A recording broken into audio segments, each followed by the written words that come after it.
Hey friends, we're sitting here with Butch Walker at the Reverb booth. Butch, thanks so much for being here, brother. Thanks for having me. So about that Yamaha guitar you've been using, let's talk a little bit about that and how that's going.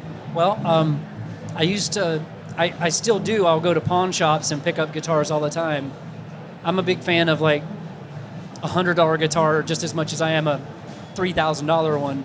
If it feels good, plays good, sounds good, I don't care if it's collectible. I don't care if it's precious.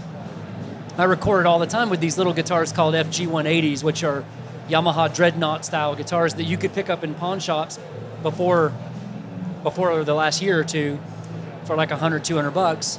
And now they're starting to creep up in value, but because they're kind of like a secret weapon. They're fun guitars. They record super well, and they've just got great mid-range, which I love in acoustic guitars. I don't like them super scooped and bright and boomy. I don't like that. I like them to just be like, I like them to sound like a piece of wood. So they approached me and said, hey, we're reissuing a limited run of these, and we saw pictures of you holding your original ones. And so they sent me one, and it was dead on. Sweet.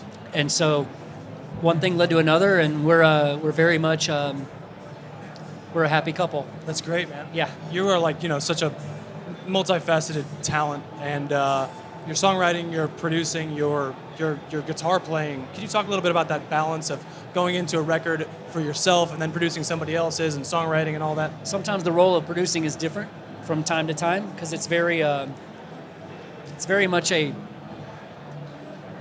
as needed basis, I think, for your role. Okay. Because it can be anything from being a fifth member, sixth member, whatever, and playing instruments and helping them realize the songs they've already got. Sometimes it's just, sometimes it's helping with the songwriting. Sometimes I'll help restructure the songs with them. And then sometimes I'll be the whole backing band for like a singer that's, doing a record or whatever. It just really all depends, and I don't really go into it with one mindset because I grew up with so many favorite producers. Rick Rubin was one of my favorites when I was young growing up because Sure. I like the fact that nobody told him he had to do one particular genre.